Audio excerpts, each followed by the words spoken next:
Hello, this is Professor Brown Cedarberg, and we're going to talk about inheritance, which is one of the central principles of the Java programming language. So first, let's define what inheritance is.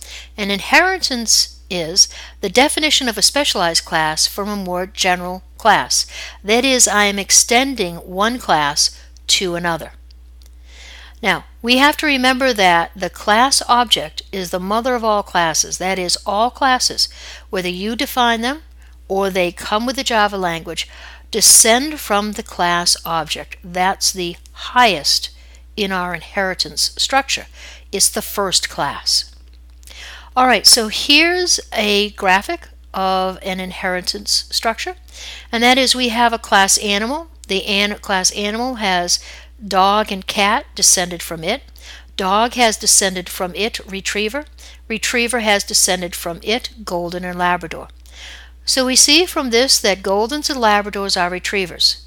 Retrievers are dogs, dogs are animals, cats are animals. But Goldens and Labradors are not cats. Retrievers are not cats. Dogs are not cats. So this is a simple inheritance structure which shows the interrelationship of these classes. Now, we're going to use these terms. Parent, base, and super refer to the class that is one above the class you're working in. So it's the class from which your class is descended. Derived, child, or sub is the class that descends from your class. In this lecture, we'll use the terms parent and child most often. Now remember that a class can both be a parent and a child simultaneously, just as a person can be a parent and a child simultaneously. You are your child's parent, you are your parent's child. The same holds for classes. There's no multiple inheritance in Java. You're the child of one class and one class alone. Now, the way we accomplish this inheritance is to simply say that a class extends another. So here I declare that I have the class child, and it extends, that's lowercase e and then s at the end, the class parent. So child is a child of parent because child extends parent. Now, when we are declaring classes, creating classes, and those classes extend another, what we must do is make sure that the constructors in our child classes have a call to the constructor of the parent class as the first line of executable code within that constructor. You can't have a child without a parent.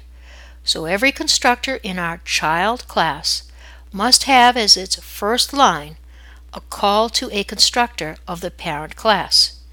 In its simplest form, we can do this. Just have super, open and close parentheses. This as the first line in our constructor within a child class. We'll call the default constructor of the parent class. You can't have a child without a parent. You have to create that parent first. And here this line just calls the default constructor of our parent class. Now if you would prefer to call a constructor that accepts arguments, that is the non-default constructor, absolutely fine. But you must call a constructor of the parent. You must do that as the first line of your constructors, any and all constructors within the child class. Well, actually you don't have to. The Java programming language will, if no call to constructor of the parent class is made, it will call the default constructor of the parent. But that's really poor programming on your part. Don't depend on the language to do something for you. Always want to have control over the creation, the construction of your objects. So do have as that first line in each and every constructor of your child class a call to constructor of the parent class. Now, when we inherit, when a class inherits from a parent, a child inherits all the public variables and the public methods of a parent. A child doesn't inherit the private variables or private methods of a parent. A parent is allowed to have their secrets, the private instance variables. A parent is allowed to have a way they do something that they don't want to share with anyone else. That's a private method. So if in a parent class, instance variables, methods are declared public, the child inherits them. If they're declared private, the child does not. The child does not have access to them. Now, as we inherit methods from our parent, we might not want to do it their way. So what we can do is we can override the methods that we inherit from or through our parent. Remember, we inherit from a parent, but we might inherit something that our parent inherited. So that would be through our parent. So any methods that we inherit from or through our parent, we may override. We might want to do it our own way. Now, overriding is not the same as overloading. Remember, with overloading, we have in a class more than one method with the same name. It actually has the same declaration except for its parameter list. So the same public, private access, invocation, static or non-static name, but a different parameter list. That's overloading. Here we're talking about overriding. Now, overriding is having a method in a class, a child class, that has the same signature, that is the same name and parameters as a method that was inherited from a parent. I may change the return type of my method to that of a descendant class. I may change the access permission to be more permissive, that is, to take it from private to public. In overriding, what I have is the child doing it their own way, working with the same parameters, the same arguments passed, but doing it their own way. It's as if you had a mother who had a certain way to make brownies, and she used certain ingredients, and you inherited that method. You override it, but you override it using the same ingredients that were in the method you inherited, but you're going to use those ingredients just a different way. So if you're making brownies, maybe you melt the chocolate to a certain temperature and mix it in with something else, where the method you're overriding melts it to a different temperature and puts it first into sugar and then to flour, something along that line. It's just doing it a different way, using the same ingredients. That's overriding. Now, with methods, we know that a method can have private access. That is, it's accessible only to the class in which it's defined, not to any children. A public method is accessible to the class in which it's defined and any children, any subclasses. We also have this access category that is protected. It's accessible to the class in which it is defined, the subclasses of that class, and any classes that are in the same package, that is, in the same library. Last, we have access that can be package access, and this is the method is accessible to any class in the same package. And a package, remember, is a library. And this is actually the default for Java. So if we don't declare something to be private, public, or protected, it's default package. It's accessible to any class in the same package. Now, when we're working with methods and inheritance, we can declare a method to be final. And when a method is declared final, it cannot be overridden. And the way we declare a method to be final is just this: public final void my method. That method, my method, is final. It cannot be overridden. I can, in inheritance, work with abstract classes. Now, an abstract class is declared this way. Public, I just say it's abstract and I give it a name, my class. An abstract class can't be instantiated. I can't have instances of an abstract class, but I may extend it. It may be the parent of another class.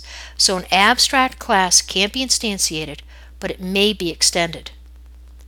We can also have abstract methods.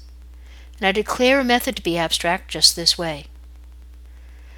An abstract method must be overridden in a subclass. So any method declared abstract in a parent class must be overridden in the subclass, in the child class.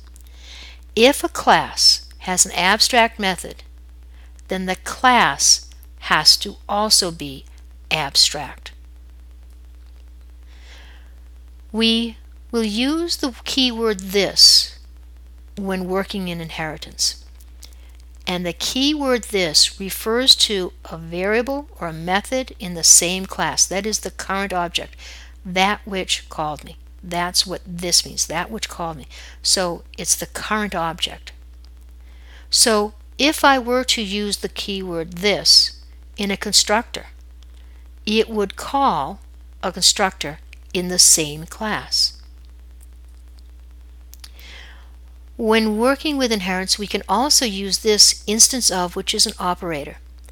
It returns a Boolean, and it will tell us if something is an instance of a class. So here I ask the question, is it true that A, an instance, is an instance of B, a class? That'll return back a Boolean for me. Now, we can also use upcasting when dealing with inheritance. So here we have our inheritance hierarchy, our animals, dog, cat, retriever, golden lab. When I upcast something, I allow a base type object to refer to an object of a derived type. So here I have declared an instance of the class animal named it my animal. Into that space I have put an instance of the class dog. A dog is an animal. I have upcast dog into an animal. So my dog is treated as an animal. It doesn't have all the capabilities that a dog has. It has those of an animal, and it is indeed an animal. Flip side is downcasting. Given the same hierarchy, with downcasting I can cast an object to a derived type. So here's my same line where I am declaring that I will have an instance of the class animal, call it my animal, and I put into that space an instance of the class dog. My next line, I declare that I will have an instance of the class dog called my dog. Into it I will put my animal, the instance of the class dog that was put into an animal space that was treated as an animal. Now I cast it into a dog. So into that space my dog goes my animal cast into a dog. So I've downcast, that is further down the inheritance structure, but actually giving it more capabilities. It's a more specific class. So what have we looked at today? We've looked at what inheritance is, and that's defining a specialized class from a more general class. We've seen that we use the term extends to do that. We've talked about how we work in our constructors, calling a constructor of the parent class. We've looked at the keyword final. We've looked at the phenomenon of overriding and how it is not the same as overloading. We've looked at abstract methods and classes, and we've looked at the keyword this. Thank you.